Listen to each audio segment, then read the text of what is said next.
common, very important. Everyone is familiar with this topic. That is anemia.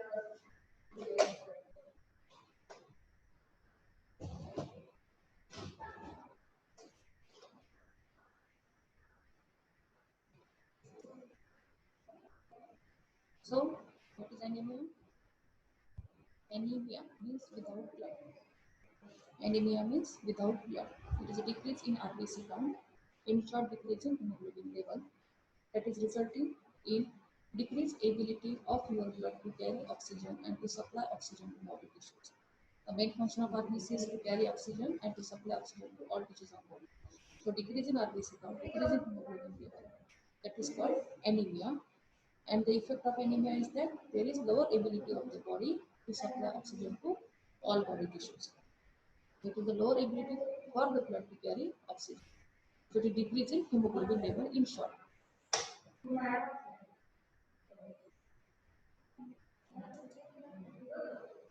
So decrease in RBC count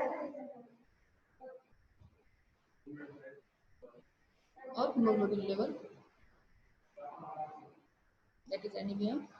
Diminished oxygen carrying capacity of the blood, that results in hypoxia or hypoxia of every tissue of the body, and the signs and symptoms of anemia depend on this, that hypoxia of every tissues of the body. So hypoxia induces effect on organ function, decreased functioning of every tissues of the body.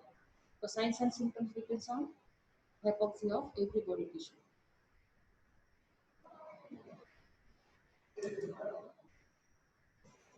So, what is normal level of hemoglobin in our body? In male, it is 40 to 16 gram percent. In female, it is 12 to 14 gram percent. Now, something about RBC, the cell in our body. There are WBC, there are RBC, there are platelet. These are the three main lines of cells. So, something about RBC, that it is a biconcave shape, flexible. Lifespan of RBC is 120 days. RBC production, the process is called erythropoiesis. It occurs mainly in the bone marrow. The stimulus for erythropoiesis is erythropoietin, the hormone which is secreted by the kidney. Then the fuel for synthesis of hemoglobin is iron, vitamin B12 and folic acid.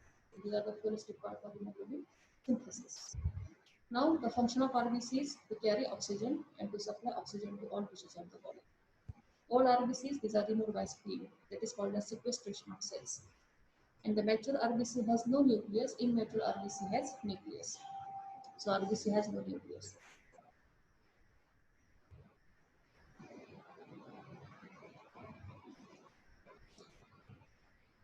Now the classification of anemia on the basis of cause and on the basis of morphology. The morphological classification include normocytic, microcytic, macrocytic. These depend on size of RBC. This depends on size of RBC, which we call as mean corpuscular volume, MCV. The parameter used for this classification is MCV, mean corpuscular volume, that is the size of RBC. If RBCs are small, it is called microcytic. If RBCs are large, that means if MCV value is large, then it is macrocytic. If MCV value is less, it is microcytic. If MCV value is in normal range, then it is normocytic.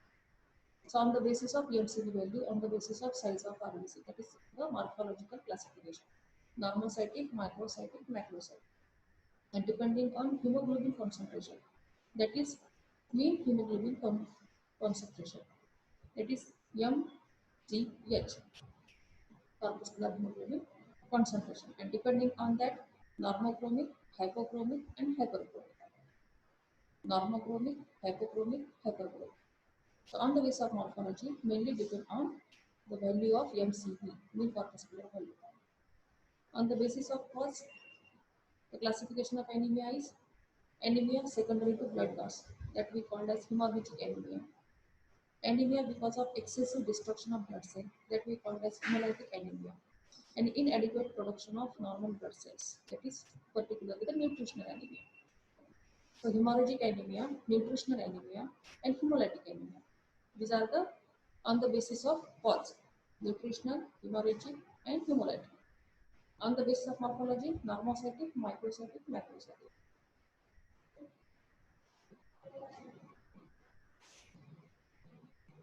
So these are the clinically these are the types of anemia. Clinically these are the Types of anemia. Clinical classification is iron deficiency anemia, megaloblastic anemia, pernicious anemia, hemorrhagic anemia, hemolytic anemia. Hemolytic anemia include thalassemia, sickle cell anemia, spherocytosis, autoimmune hemolytic anemia, etc. And aplastic anemia. Aplastic anemia is nothing but it is the failure of the bone marrow. It is the failure of bone marrow. There is no erythropoiesis. Your bone marrow cannot synthesize RBCs. That is aplastic anemia. So it is the problem with bone marrow. Aplastic anemia. Iron deficiency anemia, secondary to iron deficiency. Megaloblastic anemia is secondary to vitamin B12 and folic acid deficiency. Pernicious anemia, it is because of lack of intrinsic factor which interfere with vitamin B12 absorption. Hemorrhagic anemia means due to blood loss, either acute blood loss or chronic blood loss. Hemolytic anemia like thalassemia, sickle cell, spherocytosis, autoimmune, etc. Is all included in hemolytic anemia and aplastic anemia. So this is clinical classification.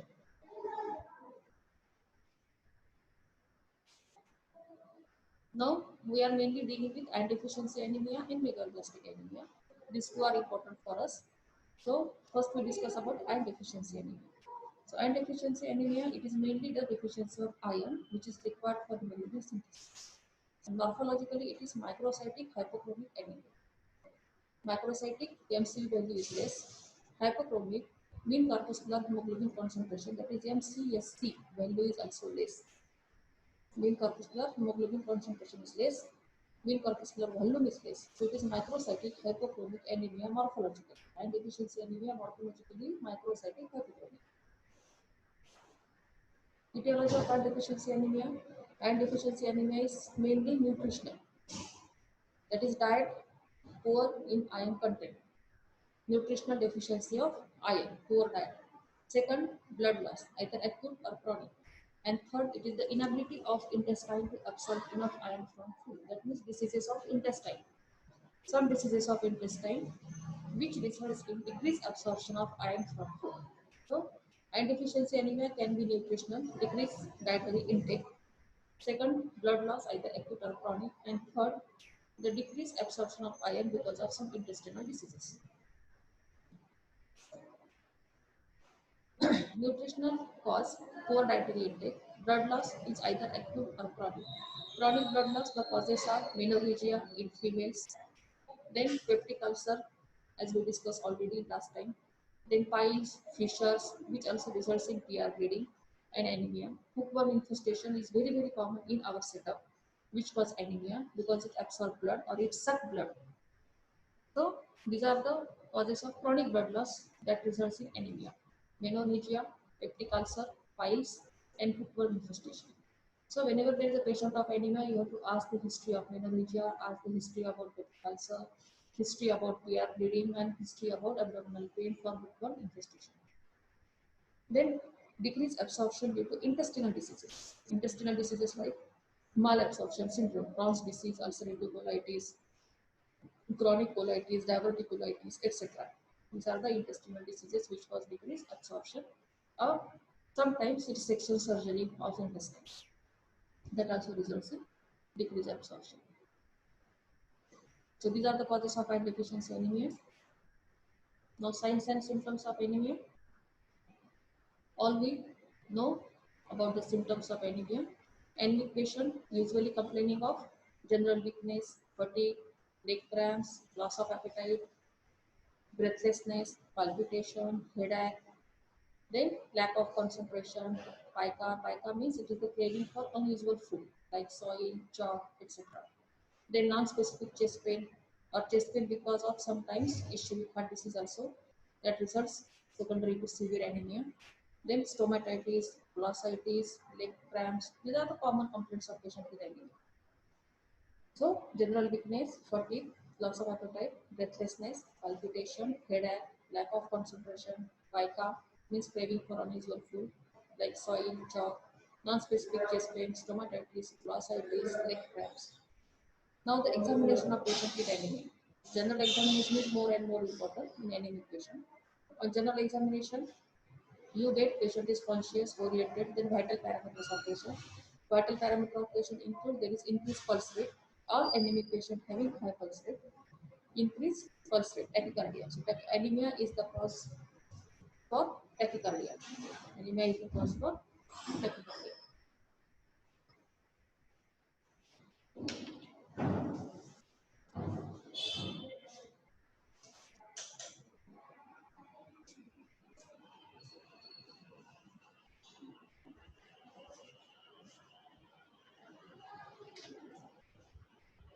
So on general examination, positive findings in anemic patient, there is tachycardia, fever, usually not present unless there is infectious etiology. Then pallor, before that, in this causes of iron deficiency anemia.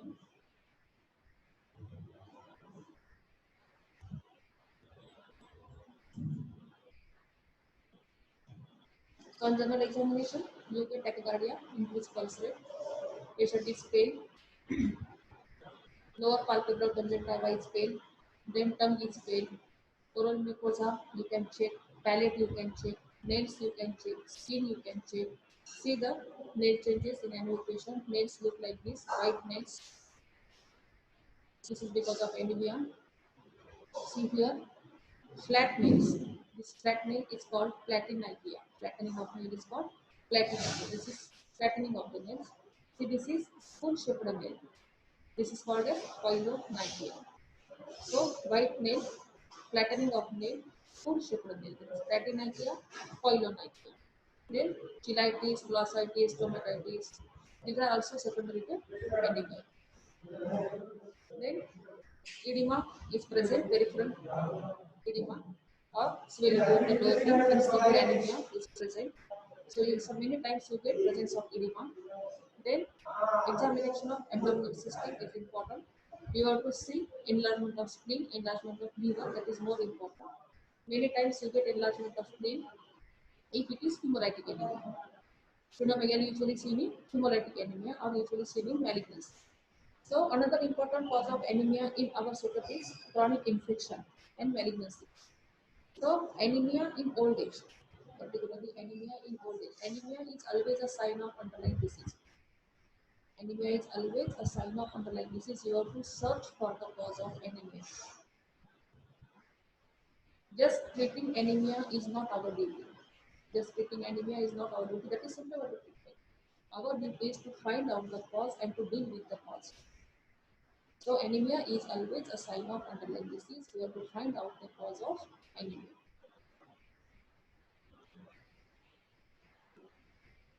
So in our setup, again, the most common cause of anemia is chronic infection. The most common is tuberculosis. Common chronic infection, most common is tuberculosis, which can cause anemia. Another common infection in our setup, which can cause anemia, is malarial fever. Malarial fever causes RBC rupture, and that results in anemia.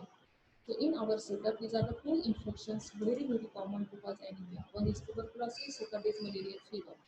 And if anemia is in old age, then you have to always suspect the underlying malignancy. You have to find out the cause of anemia, particularly malignancy. In old age, malignancy is the cause of anemia. Many times patients presented with anemia with underlying malignancy. In old age, always suspect underlying malignancy in anemia. So the cause of anemia or in causes of anemia, again we can include malignancies, chronic infections, then infections like malarial fever, then autoimmune diseases. Even autoimmune diseases can cause anemia. So malignancies, autoimmune diseases, chronic infection like tuberculosis, malarial fever also cause anemia. Also cause anemia. So the workup in a patient of anemia include to find out the cause of anemia. So investigation according to that. So these are the peripheral signs in anemia.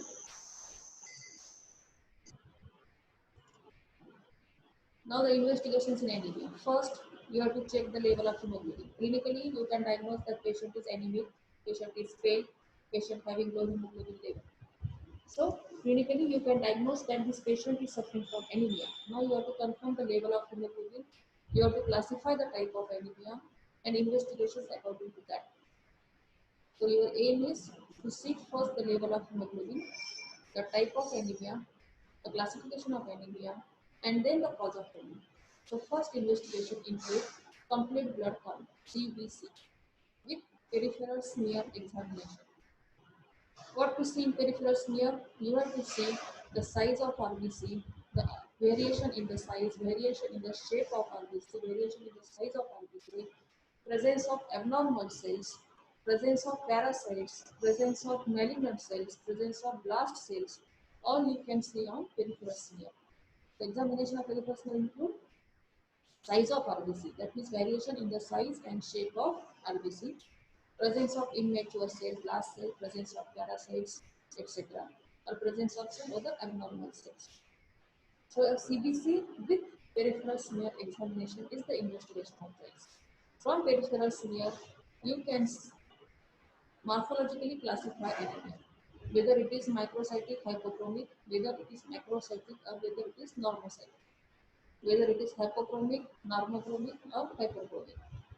So morphological classification is possible after examination of peripheral smear. What happens in iron deficiency anemia? There is low hemoglobin, no doubt. Patient is anemic, that means hemoglobin level is low. But if it is because of iron deficiency, if anemia is because of iron deficiency, which values you expect in CBC and peripheral smear? Low hemoglobin level, MCB is low, MCH is low, MCSCH is low, mean corpuscular volume, mean corpuscular hemoglobin, mean corpuscular hemoglobin concentration. All these three values are decreased. Then another investigation of choice, if you are suspecting that this iron deficiency anemia, is to do iron study. To do iron study, that means you have to see serum iron level, that is no doubt decreased. Serum ferritin level, ferritin is nothing but it is the storage form of iron. So ferritin level is decreased. So anemia become clinically manifest only when the storage form of iron is exhausted.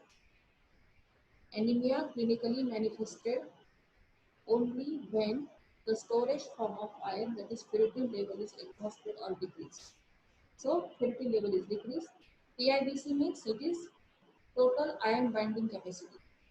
It is iron binding capacity. No doubt it is increase in anemia. Iron binding capacity has to increase.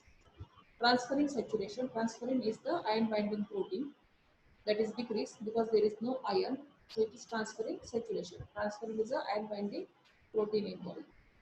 So another investigation of choice is to do iron study, iron profile, serum iron level, ferritin level, TIBC, and transferrin saturation. These are the parameters.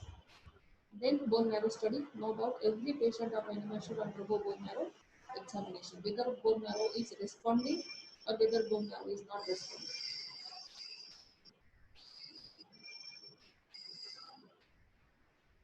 Then to find out the cause of anemia. Now our aim is to find out the cause of anemia. What is the cause of anemia? So the basic investigation to find out, first ultrasound. In ultrasound, abdomen plus pelvis. If there is history of menorrhagia, you can do UHG pelvis. Then in ultrasound of abdomen, you can suspecting if malignancy, you have to do UHG abdomen. Then you can see enlargement of liver, spleen, any mass, any malignancies suspected, etc. So UHG abdomen, UHG pelvis, that is important. Then X-ray chest to rule out tuberculosis, to rule out chronic infections. So X-ray chest and USG. These are the basic investigations in any patient. Then another investigation, if you are suspecting any chronic blood loss or any malignancy, if you are suspecting any chronic blood loss of peptic ulcer, or if you are suspecting any malignancy in GIT, stomach, esophagus, etc., then you have to do endoscopy. So upper GI scopy, lower GI scopy to find out whether there is presence of any malignancy in GIT. So to rule out malignancies of gastrointestinal tract, upper GI scopy, lower GI scopy, to visualize the gastrointestinal tract and to rule out the possibility of malignancy. Further investigations to find out the cause of anemia, UHG, X-ray chest, and endoscopy. So the investigations are same in any type of anemia. Investigations are same in any type of anemia. You have to just able to classify anemia. CBC with peripheral smear, you have to examine which parameters in every case of anemia. Iron study, bone marrow, and to find out the cause of anemia. Then other investigations like liver function test, etc. We will discuss later on. So the basic investigations that is sufficient for you. Now the treatment of iron deficiency anemia. So the main treatment of iron deficiency anemia is diet plus pharmacological management. Diet plus pharmacological management. Everyone know the treatment of anemia. If it is iron deficiency anemia, if it is iron deficiency anemia, once you diagnose that the anemia is iron deficiency anemia because of some nutritional cause, then you have to start treatment of anemia with supplementation. So you have to supply iron tablets. So iron in the form of ferrous sulfate. So everyone know the anemic patients are given iron supplements. That is ferrous sulfate tablet, most commonly used with a strength of 200 milligram, which contains 60 milligram of elemental iron. This includes 60 milligram of elemental iron. It can be given once daily, twice daily, thrice daily as per the tolerance of the patient.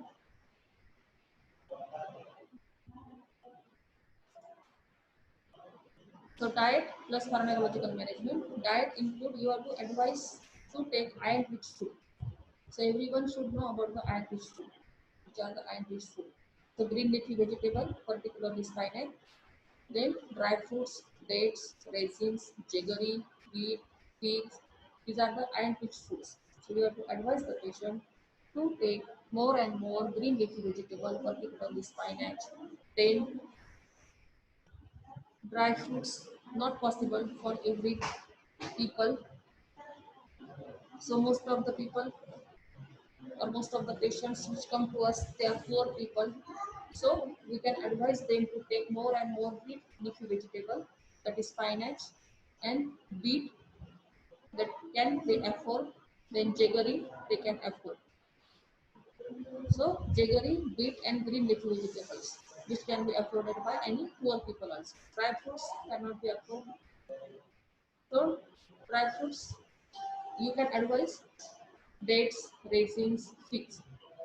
So these are the iron-rich foods in diet. For vegetarian people, non-vegetarian, they can take fish, meat, anything. So this is for vegetarian people. So animal food also contain iron. So non-vegetarian can take fish, meat, etc. Now iron supplementation. So iron supplementation include oral iron or parenteral iron. Usually give oral iron, parenteral iron. The indications are different. So oral iron therapy, it may require 3 to 6 months to replenish body store. So you have to continue the supplementation of iron even after normalization of hemoglobin. You have to continue oral iron therapy even after normalization of hemoglobin. This is to replenish body store of iron. That means your ferritin level is decreased. Your aim is to replenish that decreased ferritin level. So oral iron treatment may require 3 to 6 months to replenish body store. So even after normalization of hemoglobin, you have to continue iron supplement. So oral iron therapy.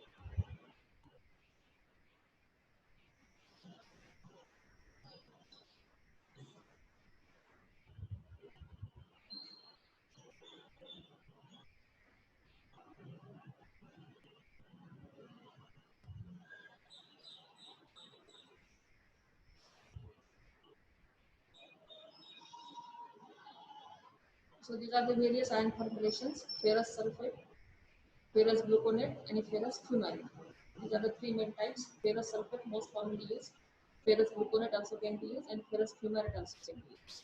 All they contain near about 60 milligram of elemental iron in ferrous sulfate. This contains 36 milligram of elemental iron. Fumarate contains 33 milligram of elemental iron. These are the various formulations, oral iron supplementation. Ferrous sulfate is the drug of choice for iron deficiency anemia. Patient who cannot tolerate iron on empty stomach, they should take it with food. Actually, iron supplementation is given 2 hours after meal or before food, not immediately after food. At least 2 hours after food or before food for better absorption. The adverse effect of oral iron therapy: many patients complaining of nausea, gastric discomfort like gastritis, then abdominal cramps, constipation, black stool. Black stool is that is happening. Any patient taking iron supplement complaining of black stool, but nothing to worry about that. That is because of presence of iron.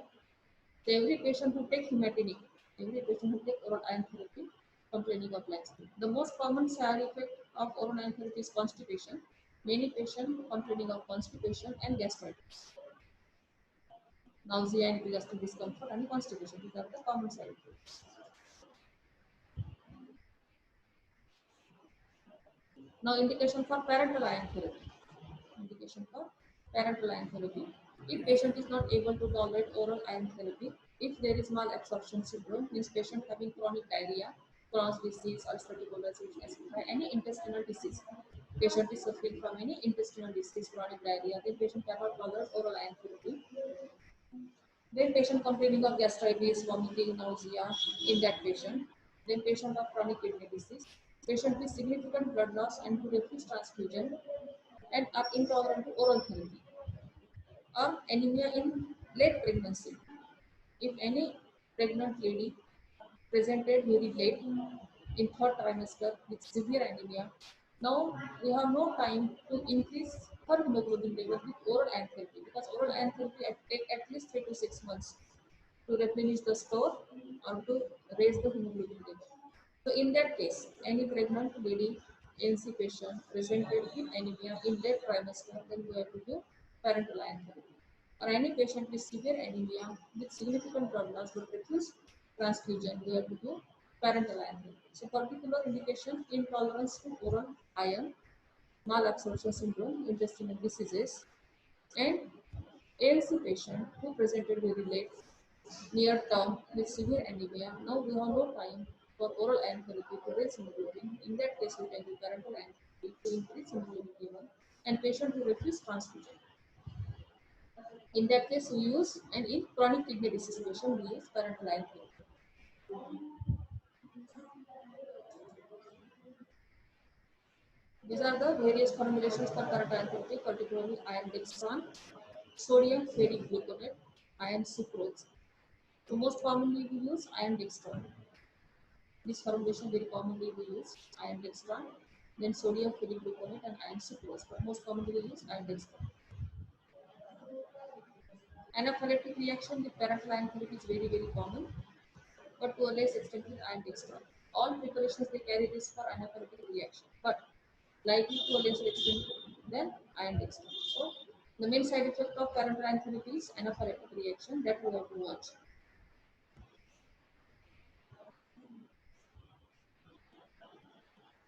Now there is a calculation or formula for the dose of parenteral iron therapy. How to calculate the dose of parenteral iron therapy or how to decide the dose of parenteral iron therapy. So there is a formula to decide that.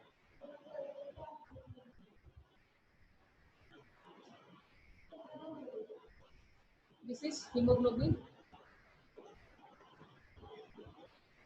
This is the formula body weight into deficit. Body weight in kg into deficit. Deficit means normal hemoglobin minus actual hemoglobin into 0.24 into 0.24. This is the formula for calculating parenteral iron therapy. Body weight into deficit into 0.24.